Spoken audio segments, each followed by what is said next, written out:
Olá, bem-vindo a mais um vídeo aqui da Music Dot no YouTube.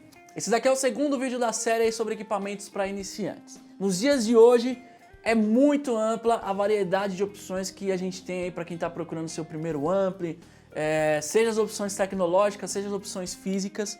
E esse vídeo aqui busca te dar uma luz e esclarecer alguns pontos para você escolher qual a melhor opção para você. Então já deixa seu like aí e vamos falar de ampli. A recomendação básica para amplificadores para iniciantes é bem simples. Um ampli pequeno com uma potência razoável de pelo menos 10 ou 15 watts e que tenha um canal limpo e um canal sujo. Então essa é a opção primordial aí para quem quer começar e quer um ampli físico.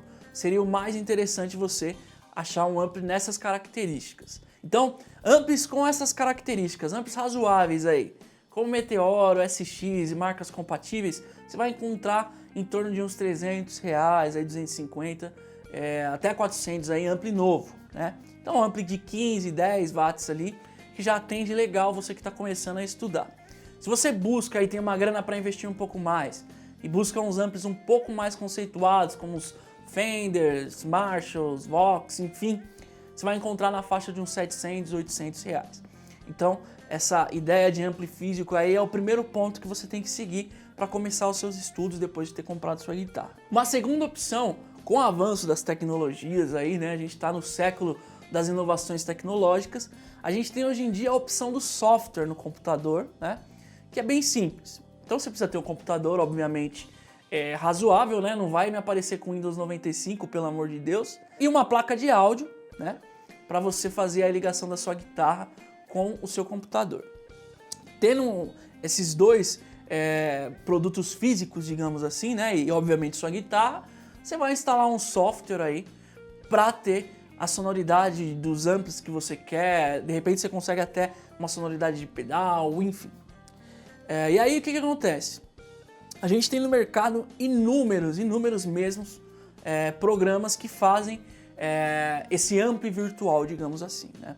Então ele pode ser que trabalhe como um ampli virtual ou pode ser que ele trabalhe como um sistema de gravação mesmo, como o Logic, o Pro Tools, Nuendo, enfim, tem vários programas aí de gravação, né? Grátis, acho que tem o Audacity também, acho que é Audacity, não lembro, que faz esse papel aí, mas não tem uma sonoridade de guitarra bacana, né? Agora programas específicos, um que eu curti pra caramba, qual que é o nome, Denis? Bias FX. O Bias FX, que é muito legal. É óbvio que todos esses softwares, tem esse Bias FX, tem o Amplitube, tem o Guitar Rig, tem outros genéricos desses softwares aí, que você sempre vai ter uma versão demonstrativa, né, o demo, ou uma versão free lá que você tem acesso restrito aos amplificadores, aos pedais, e você vai ter outras opções, né, que aí, obviamente você vai ter que pagar por isso, que giram aí em torno, esses três que eu falei, é mais ou menos $50 aí, que você vai ter acesso a quase todos os amplis e pedais também. Qual que é a vantagem de você utilizar esse software, o seu PC, essa placa de áudio? A primeira é que você não vai incomodar a sua mãe, seu tio, sua mulher, os seus vizinhos, porque você vai estar plugado diretamente no computador e você vai estar monitorando por um fone de ouvido ou por um monitor de referência que não necessariamente precisa ter 10 watts, 15 watts, 100 watts. Então você pode colocar num volume mais baixo, né, mais reduzido, onde você vai ter a mesma dinâmica que você teria num volume mais alto. Fora isso, você pode monitorar os seus estudos, como eu já disse, a maioria desses softwares eles também funcionam como plugins desses sistemas de gravações, desses softwares de gravações também, ou dentro desses próprios softwares, como o Logic, por exemplo, para quem usa Mac, ele tem lá as versões de amplificadores dele e tal, então você pode monitorar seus estudos gravando o que você está tocando, né? Fora que, enfim, a infinidade de coisas que você consegue fazer na internet, baixar os timbres do cara que você gosta e tocar com aquela mesma sonoridade, obviamente que é virtual, então não vai ser exatamente a mesma coisa, mas para quem está começando, o ouvido identifica que é a mesma coisa e acabou. Então, a vantagem disso é a questão da mobilidade também, que você pode estudar um dia no quarto, de repente você pode estudar no banheiro, se está com aquele desconforto abdominal, enfim. É muito legal você trabalhar com essa ideia aí de ter um software de ampli virtual ou de gravação mesmo para estudar guitarra. Obviamente aí que você vai ter o custo desse software, ou não, se você usar a versão demo. Talvez para estudar a versão demo até funcione, porque você não precisa ter acesso a todos os tipos de amplificador, você não quer gravar. Mas obviamente você já vai ter que ter o computador, então você já gastou uma grana no computador. E também tem o custo da placa de áudio. Então essa placa de áudio, uma placa com 1 ou 2 canais já é o suficiente, né? Então você só precisa de um canal para guitarra. Você vai encontrar numa faixa aí de uns 300, 400 reais. Uma Behringer, por exemplo, que é uma que eu uso até hoje, pequenininha, que é razoável, aguenta o tranco. Você consegue trabalhar com ela nessa faixa de preço. Se você tiver uma grana a mais para investir, obviamente vai ser mais caro aí. Por exemplo, uma Presonus ou uma Foxrite, você vai passar aí dos 700, 800 reais, mas é um investimento a longo prazo, dificilmente você vai trocar essa placa, a não ser que seja por uma placa maior no seu home studio ou sei lá. Uma outra opção no mercado são os mini amps. Esses mini amps são de 5 watts, até menos, né? E eles são febre, muita gente tem, eu particularmente tenho um, mas eles não são amps de estudo. Claro que depende do que você vai estudar, eles funcionam, porque eles são amps normais, só que eles têm uma potência bem abaixo. O que uma potência bem abaixo gera? Obviamente, eles têm alto-falantes menores, as peças que são usadas neles são diferentes, os resistores, os transistores, enfim. E isso faz com que o som tenha uma característica, né? Então, obviamente, ele não vai ter grave, ele vai ser sempre um amplificador mais para médio, então ele é bem nasalado.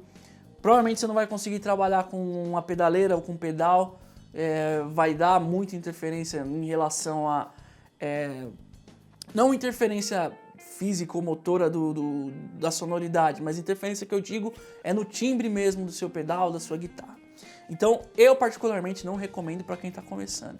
Eu acho muito mais interessante você pensar no ampli físico aí de 10 ou 15 watts, que apesar de não ter uma gama muito grande aí de frequências, ele atende bem para quem está começando. Você consegue trabalhar com pedal, com pedaleira, distorção, modulação e tudo mais, né? Ou um ampli virtual, como eu já disse aí, que talvez seja um investimento até um pouco mais caro do que o ampli físico, mas que tem mais benefícios talvez pela relação de você poder gravar e tudo mais. Bom, então já deixa seu like aí e vamos continuar. O outro ponto que eu acho muito interessante também, que hoje em dia é muito comum, é você estudar através de uma pedaleira. Então a pedaleira é aquele pedal ali que tem as sonoridades e tal. A gente vai ter um vídeo exclusivo para falar sobre as pedaleiras e tudo mais, mas aqui a ideia é falar somente desse recurso para você estudar. Então, hoje em dia é muito comum até músicos profissionais utilizarem pedaleiras em palco, porque essa pedaleira ela tem simulação de amplificador, ela tem as simulações dos pedais e tal, então você consegue ter várias sonoridades em um único aparelho. Então qual que é a vantagem de você ter uma pedaleira para estudar? A pedaleira, ao contrário do software, né? Você tem que ter o computador, você tem que ter a placa de áudio. É só aquele aparelho onde você liga ali e acabou.